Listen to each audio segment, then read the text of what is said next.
What is up, ladies and gentlemen? Welcome back to the Brandon Coyne YouTube channel. We are in the old garage right now. I am back here to pick up more rigs. I'm trying to do it just a little bit at a time. That way I limit my amount of downtime. I don't know if you guys have ever bought a bunch of cards or tried to move a bunch of cards at one time and you don't have a lot of time to do it. You end up with a lot of them not running. You know what I'm talking about. It's always that random stuff. It's like it ran perfectly here. You moved it over here, didn't change anything, and all of a sudden it doesn't want to run. So let me flip the camera around and show you what I got. All right, so these are my Veddha rigs, and what I mean by that is these frames are called Veddha frames. They're made by different people, but Veddha was kind of the big one back in like 2018 that were selling them. These are 6-card frames, and they have these little legs that you can lock them into each other to stack them up. So currently I have 1, 2, 3. The wire management is horrible on these. I want to redo all that, so I figure I'll bring one of them at a time. I did have a 4th one. I went ahead and slid that one off. It is right here, and this one consists of, we have an A4000. I believe this is a 3070. That's a full hash rate. 578 gig. I don't know what these are. Oh, 5500 XT, 5500 XT, and another 578 gig. So it looks like my power cable situation is stressed, to say the least. Because I'm like sharing a power cable on these 570s from like way downtown. Don't know what that's about, but I do have some more cables, and I'm going to be solving a lot of that because I don't want any sketchiness going on. We don't need any sketchy bad stuff happening over at the new location. So when I get it over there, I'm going to be changing some stuff around. This one is running on an old PBZ68 Asus board. So I believe this is like Sandy Bridge era. I'm not exactly sure, but I'm running 6 cards off of the 6-card splitters. Those are the carbon mining splitters. I believe the link is still down below in the description. I'm not sure if it is or not. I don't know if they're in stock. So yeah, a lot of people like these splitters because you can fit 4 or 6 on 6 of them instead of 4, and they are fairly compatible with a lot of motherboards because like this motherboard, this was before like 4G encoding and stuff. I don't even think those were options in this BIOS. So it's always nice to be able to fit extra cards on there. I mean, heck, look, there's old PCI right there. That's just a straight up PCI slot. And then there's PCI Express. So yeah, little throwing it back old school. Now as for power on this rig, we have a 750 watt server power supply and a 500 watt ATX. It looks like the 500 watt ATX is powering the two 5500s and the motherboard, whereas the 750 is powering 2 570s, a 3070, and an A4000. The A4000 is fairly low power, and the 3070 is fairly low power. Those 570s are probably burning the most power out of any card on this rig, I would imagine. Maybe back and forth depending on algorithm with that 3070. So anyway, let's put this in the truck and let's head on down to the new setup. By the way, guys, I did want to address this. A lot of people were really worried about my cooling setup. The new location is only a temporary location. My dad's letting me put all my stuff there while me and my wife are building our new house and our new garage and our new mining location. So I am limited on what I can do. Some people wanted me to like re-engineer the world and do all kinds of craziness. I'm just trying to keep them cool, trying to get my cards through the summer without dying. So yeah. All right, so we are now here. The 6 cards made it safely. So I'm gonna pick this bad boy up. These frames are kind of cool. They got really expensive, but back in the day you could pick these bad boys up for like 20 bucks, 30 bucks.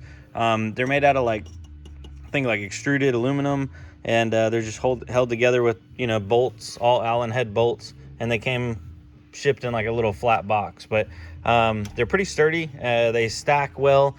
The only problem is they got expensive, and they kind of take up a lot of room for like 6 cards when you think about it, compared to like a riserless board. So that's why I went away from using them. But other than that, I really like them, and yeah, so let's get her in there.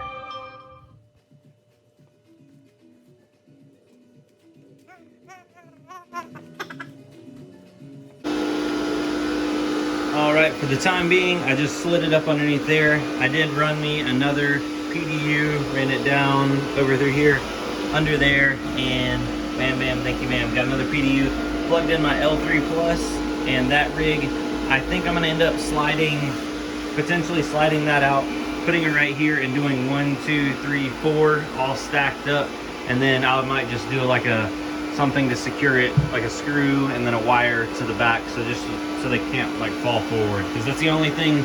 Once you get pretty high on those rigs, they get a little wobbly. But if you're only doing 2 or 3 high, no problem. They actually only recommend you to go 3 high, but we 4 high up in here. You know what I'm saying? So yeah, only reason why I want to leave that room open down there is because I want to do a little raised shelf off the ground, maybe 4 to 6 inches. Run it all the way across, and then I want to fill that up with riserless rigs down there too. So I still have more to do. I moved some of the rigs that were down here up there. Now that they're all running like decent and no issues, I need to put one more card in right there.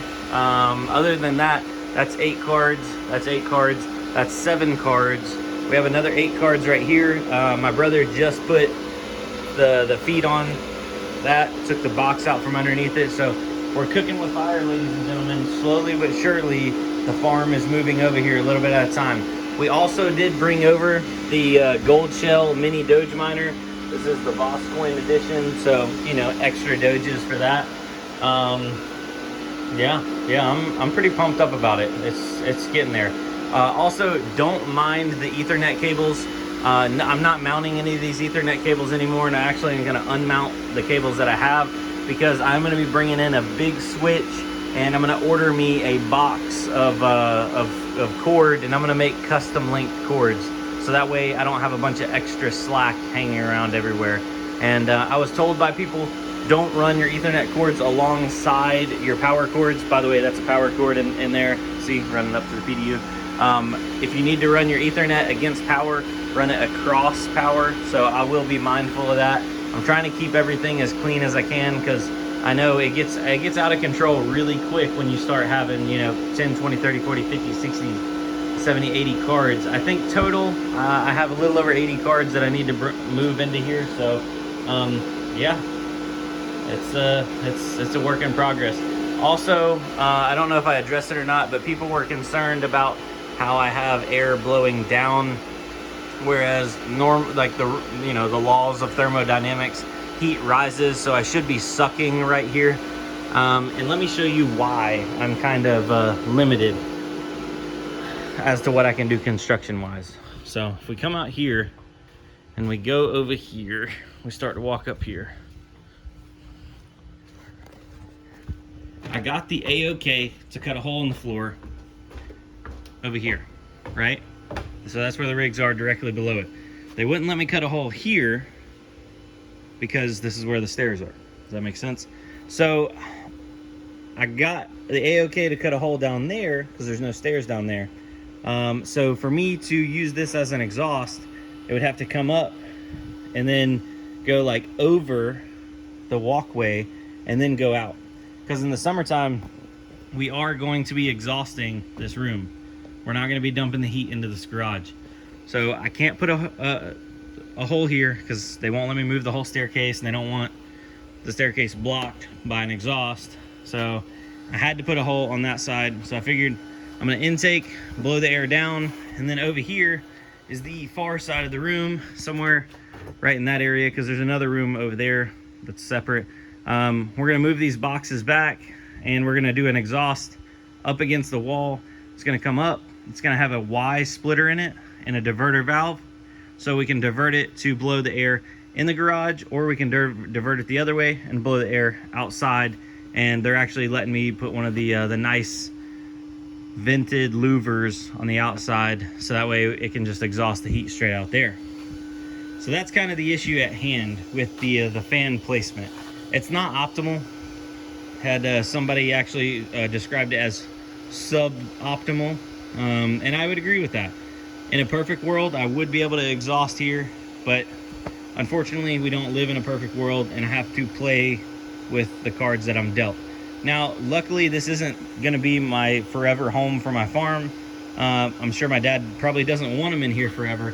But in the meantime, while I'm building my next house, because I'm selling the current one that I'm in, well, it's already sold, this is not a bad spot for it. So I'm just gonna make do with what I can. Luckily, this shop is fully insulated, and people were asking me, where am I gonna pull the air from? He always leaves that far door open, that little man door. By the way, people were like, oh, you shouldn't show where it's at, blah, blah, blah. It's at risk. Well, luckily this is set way off in the woods. Multiple people live down through here.